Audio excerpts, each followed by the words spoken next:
Hello drummers and other creatures. In this video we're going to take a look at how to play a Kiko Freitas style left hand lead samba, or weak hand lead, whichever hand is your least favourite hand. We're going to take a look at how to go about learning how to play such a thing. And I'm bringing this one from the point of view of something that I'm learning how to do now. I can't really play it yet, but I thought it'd be interesting to sort of talk through the process of what I'm doing to try and get a handle on this stuff. I've dipped in and out of learning how to play sort of samba for many years. I absolutely love the style of music, Brazilian music in general, I should say. I've seen Kiko Freitas playing live. I think he's the most incredible drummer, and I've tried to kind of follow some of that stuff. I've got the book, everything, and I sort of get into it for a bit, and then I think, oh, I'm just never going to be able to play like any of these amazing musicians, and I learn a little bit and then I sort of back off and think, oh, what's the point of this? But recently I had the opportunity to have a lesson with a guy called Osmianski, who's a great drum teacher and who's very immersed in Brazilian music. And he lives close enough to me that I was able to ask him for a lesson. I went to see him, and he sort of got me into learning how to do this stuff, and made me feel like I could attain something. I could start getting the hang of this style of music. So I'm going to present to you what I've been working on with a view to kind of understanding the process, and definitely not with a view to like showing off something that I've already mastered or got the hang of. Okay, so let's now jump in. We're going to look at, first of all, what is this left hand pattern I'm going to play.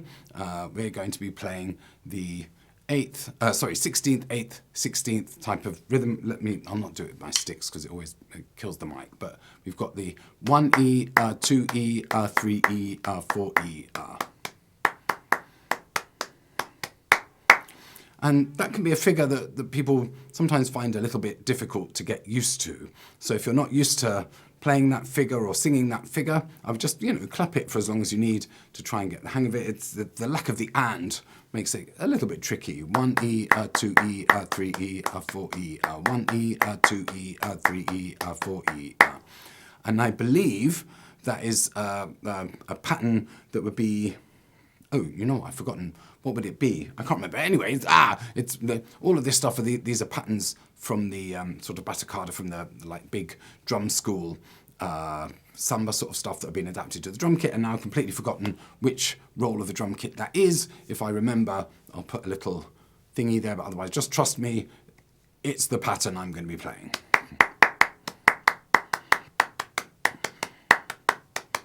Maybe it's even a tambourine pattern. Anyway, let me move on. So we're going to play that pattern. I'm just going to play it on the snare.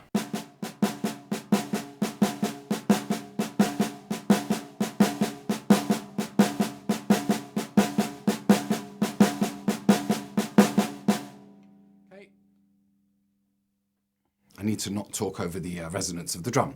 And once you get used to doing that a little bit, you can start like thinking about this famous Brazilian egg rolling down a hill lilt. And it's a thing that it takes a little getting used to. There's a good video by Edu Ribero that I'll link below, showing sort of how to try and get into that feel. I remember somebody teaching me how to kind of emulate or get the Brazilian feel many years ago on the side of a mountain in northern India, as it happens, of all places. And the guy who taught me was Swiss, actually. What's going on there? Anyway, so once you can play that, you can try and add the Brazilian lilt. And I'm going to do my best impression of it. It's one of those things. It's a journey.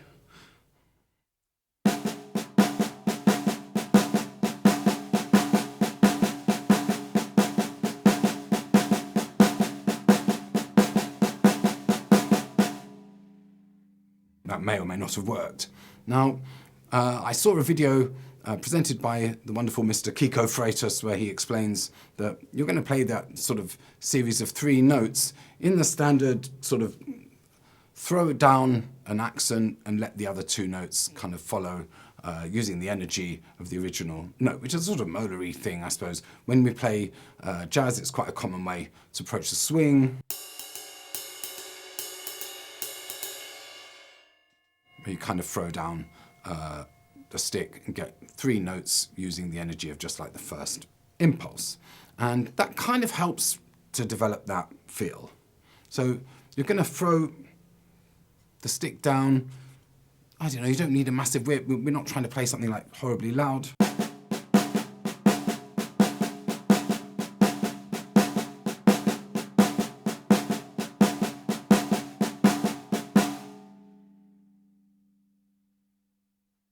And we're getting a little flow going.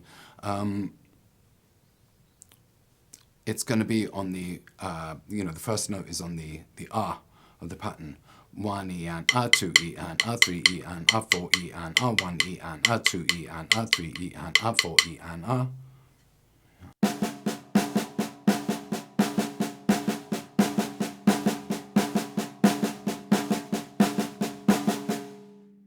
Now, the next stage is to add the bass drum. I'm going to add the bass on the 2 and 4, and there's a whole bunch of bass drum patterns to learn. You can learn this with any one of these bass drum patterns, and I'll put a link to one of Adam's blog posts where he sort of gives an overview of the kind of bass drum patterns you could learn for this sort of thing. I've chosen the easiest one, just a bass on the 2 and 4, a 1 drop, if you like, because it just makes sense to me. There's going to be a whole bunch of stuff going on here, and I'm gonna, try and get away with putting the elements together with the least amount of headache. So let's put the bass in on the 2 and the 4.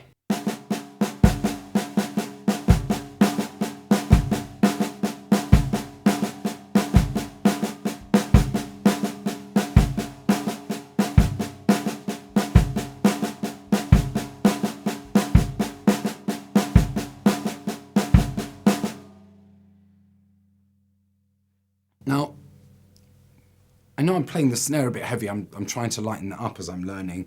I would lay into the bass a little bit, give it a good old whack there. And as I sort of sit and let myself cycle that, I'm going to focus on softening up my snare, trying to get the Brazilian lilt into it, and trying to keep the bass drum nice and consistent with a bit of energy. When the bass drum is heavy, my left hand wants to kind of follow a little bit. And you might find as well, if you're just going to have a go with this, which I recommend, it's kind of cool, it'll help you develop your weaker hand. You're going to, you might find that, playing the heavier bass makes the snare kind of exaggerated and so on. So getting that kind of soft and fluid snare drum ostinato, make it consistent, don't let the bass get in the way.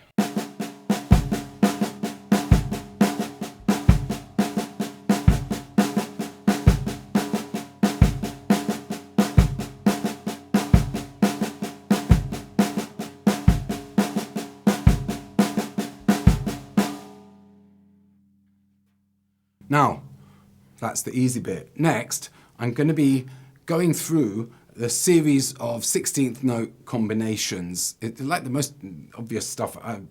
Benny Greb has that book. I can't remember, is it the rhythmic language alphabet, something I don't know, where the whole book's based around just working through all the possible 16th combinations, and you've got the triplets, the binary and ternary stuff, kind of cool sounding, but we're just going to work through on the ride all the possible 16th note combinations, but we're going to do it in a really basic way. He said basic. I've been working on this for a couple of weeks now. It's simple but not that easy.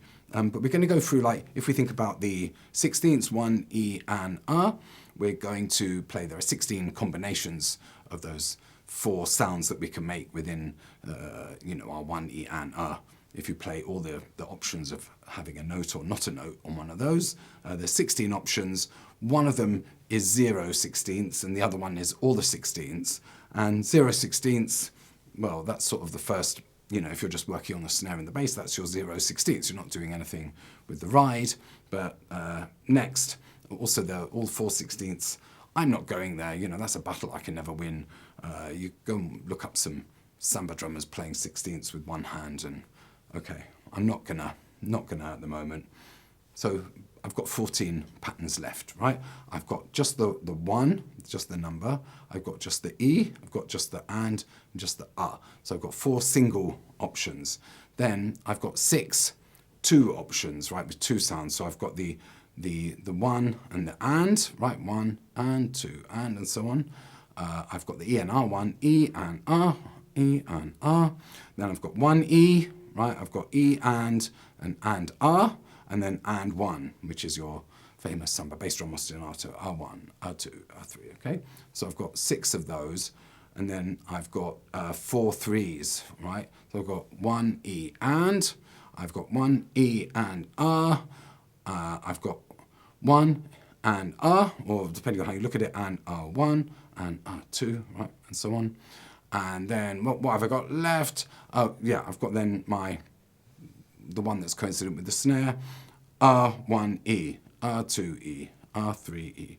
Okay, now don't worry if you're not following that, because I'm going to I'll put some sort of written material, a PDF, a download, something like that, in the description below, so you can follow, you can conceptualize this a little bit. So okay, I'm going to demonstrate some of this, and I might just play through the whole routine. I've been doing this every single day, just playing that snare drum and bass ostinato, just a repeating pattern of the snare, 1E, R2E, R3E, R4E, R bass on 2 and 4, and then I'm working through each one of those 16th options in sequence. I'm not doing it a particular number of times, but the object of this exercise is just to develop the initial coordination I need to then be able to improvise patterns. So I can, develop the sort of freedom. It's very much like when we work through all that swing stuff in syncopation, and you play your ride pattern with your right hand, and left hand starts developing some comping ideas, and then you throw the bass in there and mix it all up, and you follow a routine of learning patterns until you have a certain amount of freedom to do what you like. You can play your dang, dang, dang, spang a dang, whatever pattern, and do whatever comes with the left hand or right foot, or whatever it is if you play some other way. There we are. So I'm going to jump in. I'm just going to demonstrate the whole routine now.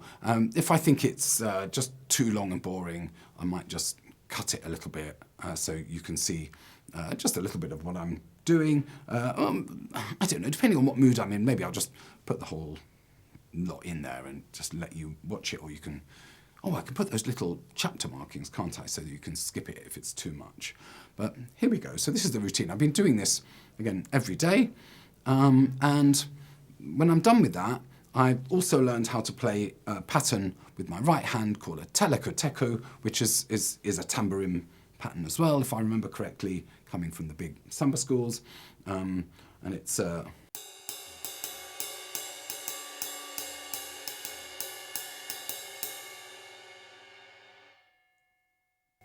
doing that with the snare and the bass. So I'm going to demonstrate this whole thingy now, and then I'll interrupt myself, go into the teleco. Bear in mind, I spent some time. I got myself used to it. I'm not just like randomly doing that now, because it's a bit of a headache. It took me a while to get the hang of. I've been working on this for a couple of weeks. All right, let's go for it. But before I do, I always forget, I don't know if anybody's watching this now, as I'm well into the video, but if you're finding this at all interesting, please make some sort of comment if you like or don't like this video. If you have any questions you'd like me to answer, or whatever it is you fancy, leave a comment. It's really good. It helps my channel. Subscribe, like, all that sort of stuff. You will if you want to. But yeah, comments I like. And also, if not on this topic, I'm always happy to address things. If somebody asks me, can I give my take on some sort of subject? I'm open to that. I always need the ideas. So hit me up with something like that if you want to go on some tangent. Okay, so here we are. Let's see. I'm going to start off just with the snare and the bass. I'll get that going a little bit, and then I'm going to run through those 16th note combinations.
Okay, that didn't go on for too long, did it? And you can see I'm nowhere near like really fluent with that. I have a few stops and starts.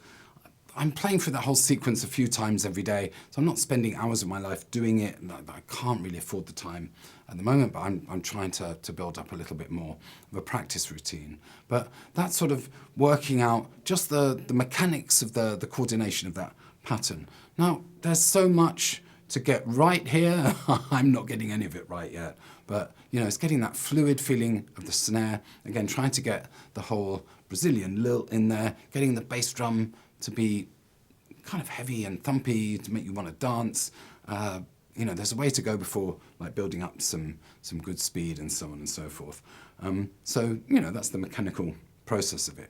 Now, as I threatened before, I'm also gonna have a go at doing the teleco-teku pattern. Again, let's see if I'm remembering now. It's sort of semi in muscle memory.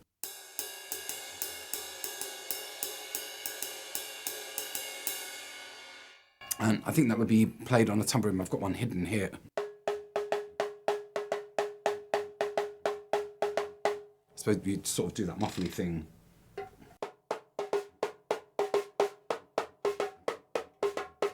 I'm not sure if I'm muffling the right way, but you know, anyway, that's I think the origin of that thing. And I'm going to put that again with the same snare and bass drum pattern. Let's see if I can pull it off live on video.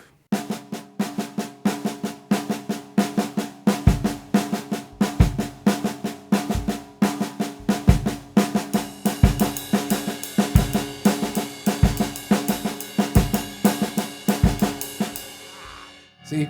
And you get that, it sort of starts up and you think, oh, here we go, and then you crap it.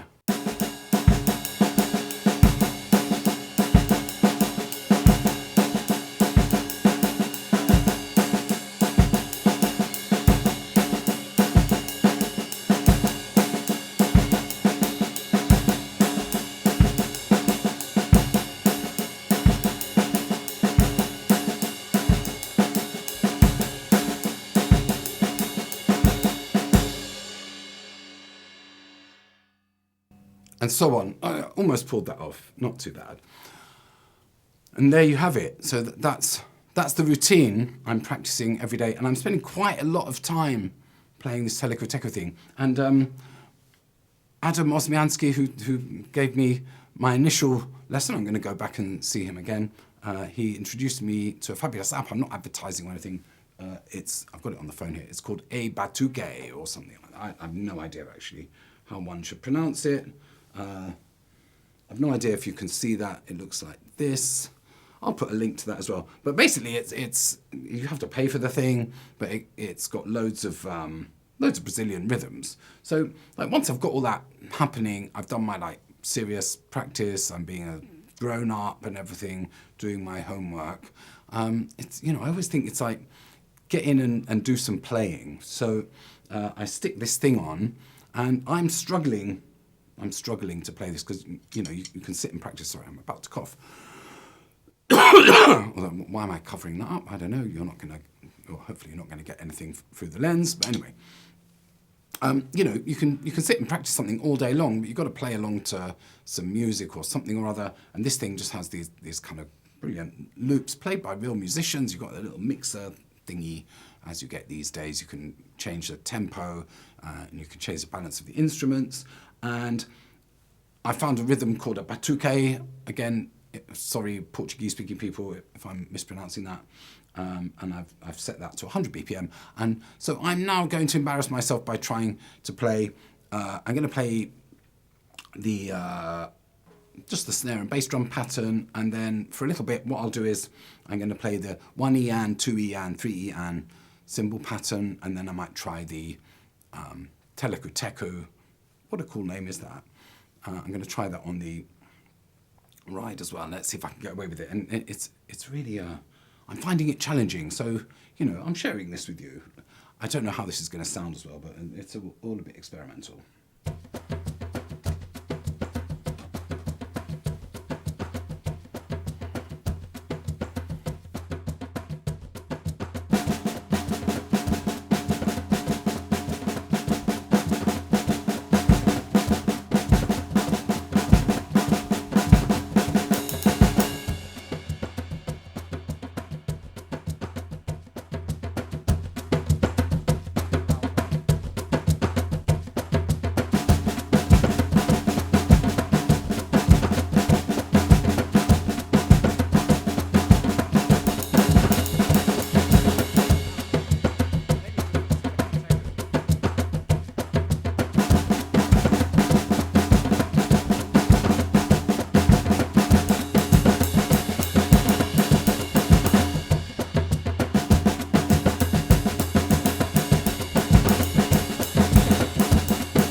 it took a second to get that one going. I couldn't do the one I originally said with a 1 Ian, 2 Ian. Didn't want to happen. Telecoteco was all right, wasn't it? But again, it's all too heavy. The feel isn't there. There's a way to go, okay? But that's the practice routine. And when you get to the point that you can play it along to like a loop like this, or play it to some songs or whatever, you can settle in and just do that. And I don't mind myself just practicing, repeating the same thing. And by doing it to music, I feel like it puts my mind, my awareness into a bit of a crisis mode. And I have to sort of get it together so that my sense is that the practice of the mechanical, being slow, counting, singing the rhythms, and paying attention, maybe practicing to a metronome, is all a very vital part of the process. And then we have to put ourselves, I don't know, in the firing line, if you like, and put some music on and just go for it and see if you can adapt to that. And as you're learning how to do something, I put the music on, I put one of these loops on. As I say, that's sort of all right for me at 100 BPM. I might do it a bit faster, a bit slower other times. And sometimes I think, oh yeah, I'm getting this. And then I'll come back to it another day, or even at a later time in the day, and I can't do it at all. So it's that ratcheting process, which is really important. Anyway, there you go. That's my little rundown of what I'm working on at the moment. And who knows, maybe in 6 months I'll be doing some videos where I'm playing somewhat competently in this Brazilian style. Now, this is a sort of left-hand lead option. I do have a tambourine, as I demonstrated, so I've been messing around with that. I managed to mount it on my hi-hat stand. I'm not quite comfortable with it there, but I'm trying to get that going as well. There's at least like 4 standard bass drum patterns you could work on. There's going to be hi-hat on 2 and 4, I should imagine, hi-hat on all the downbeats, and you've got if I remember correctly, I've seen Kiko Freitas doing a sort of one, and so on with the foot splash. So that is yet to come. So you can already imagine like the variations build up very quickly. And then once the left hand lead is good, I guess I'm going to have to do a right hand lead. And if you watch, I'll link to some live cam footage of Kiko doing his thing. He can do anything with any hand or foot, it seems to me. And just like incredibly busy, energetic drumming. It's mind-boggling. It's fast. It's beautiful. He controls everything fantastically. And there's the whole Brazilian lope to it and all of this. Lope, lilt. Have I changed my wording? Anyway, there you go. Make of this what you will. Have a go with this. It's a beautiful thing. Having a lesson with someone who really knows their stuff has made me feel that I can achieve at least something worthwhile with it. So think about that when you're going about your drumming business. If you need to get somebody to communicate with directly who can give you some inspiration, make you feel like with the benefit of some experience and maybe an objective viewpoint, they can help you feel like you can really achieve something. And that's something I find really beneficial, and why I still love taking lessons with people. Anyway, I think that will do for today. Thank you very much for watching this. If you got this far, I do appreciate it, and I think it's time for you to go off and practice now.